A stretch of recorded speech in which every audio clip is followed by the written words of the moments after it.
Now let's welcome the first negative speaker of the House. We have Luher Katakutan for his 5-minute constructive speech.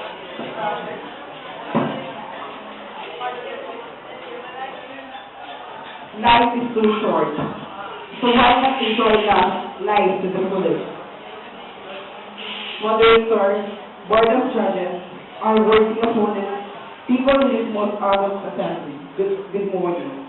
We in the side of the House strongly engage to the proposition of legalization of euthanasia here in the Philippines. I, as the first speaker, will intensify you with the needs of our contention. Our second speaker will lay down the plans that will approve you to our contention. Our third speaker will satisfy you with the benefits of our contention. And our rebuttal will give you the final draft, the summary of our proposition, as well as the policies committed by our dear opponents. Before I proceed, let us first know the value of suffering.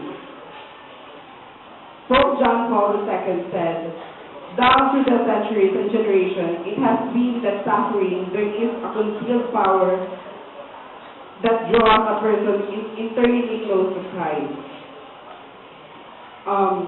We should relieve suffering when we can, and deal with those who suffer, helping them to bear their suffer when we can. We should never deal with the problem of suffering by eliminating those who suffer. First, euthanasia will only be involuntary. They say emotional and psychological pressures could become overpowering for depressed, independent people. If the choice of euthanasia is considered a good decision to receive care, many people will feel guilty for not choosing death. Financial considerations added to concerns about being a burden could serve as a powerful force that will lead a person to choose euthanasia or assisted suicide. People for euthanasia say that voluntary euthanasia will not lead to involuntary. They look things simply as black and white. In real life, there will be a medical situation here where cases will not fall clearly into their category. Here are 2 examples. An elderly person in a nursing home who can barely understand a breakfast menu is asked to sign a form consenting to be killed. Is this involuntary or voluntary? Will they be protected by law? How? Right now, the overall prohibitions on killing stand in the way. Once one signature can sign away a person's life. What can be a strong protection as the current absolute prohibition on direct killing? Answer, nothing. Example number 2. A woman is suffering from depression and asked to help commit suicide. One doctor set up a practice to help such people. She and anyone who wants to die knows he will approve any such request. He does $1,000 a year for $200 each. How does the law protect people from him? Does it specify that a doctor can only approve 50 requests a year? 100 or 150? If you don't think there are such doctors, just look at the recent stories of doctors and nurses who are charged with murder for killing dozens of hundreds of patients. Legalized euthanasia would most likely progress to the stage where people at a certain point would be expected to volunteer to be killed. Think about this. What if a veterinarian said that their ill dog would be a better to put out of misery by being put to sleep and during his consent? What would the vet and his assistant think? What would the friend think? 10 years from now, if a doctor told you your mother's quality of life is not worth living, and ask you, as a close family member, to approve a quick, painless ending of her life. And you refuse, how will the doctors, nurses, and others conditioned to accept euthanasia as normal and right treat you and your mother? Or what example was taught from your mother, who was depressed by her illness?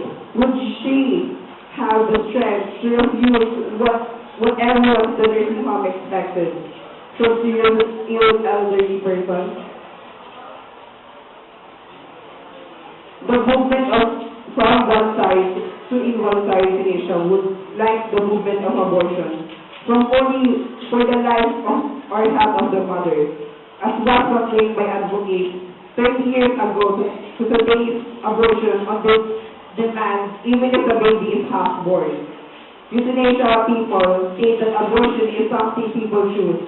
It is not forced on them, and that voluntary euthanasia will not be forced on them, but either. They are missing the point. It is not an issue of force.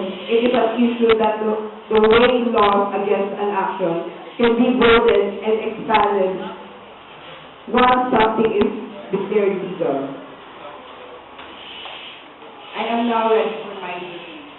Interpolation of the first negative by the first affirmative speaker for 3 minutes. Are you ready with your opponent? First question. Are you aware that euthanasia is not regular disease? Are you aware that euthanasia is morally accepted? No. Are you sure with your opponent? Yes. Do you know whether to whom apply euthanasia? Yes. Are you aware that not legalizing euthanasia is a means of incompetence? No. Are you aware that euthanasia is an act of mercifully causing suffering of a person that may be their own life, health, earth? No. Sure? Yes. Are you aware that life that is not worth living due to pain is not worth living? Yes, but we should not,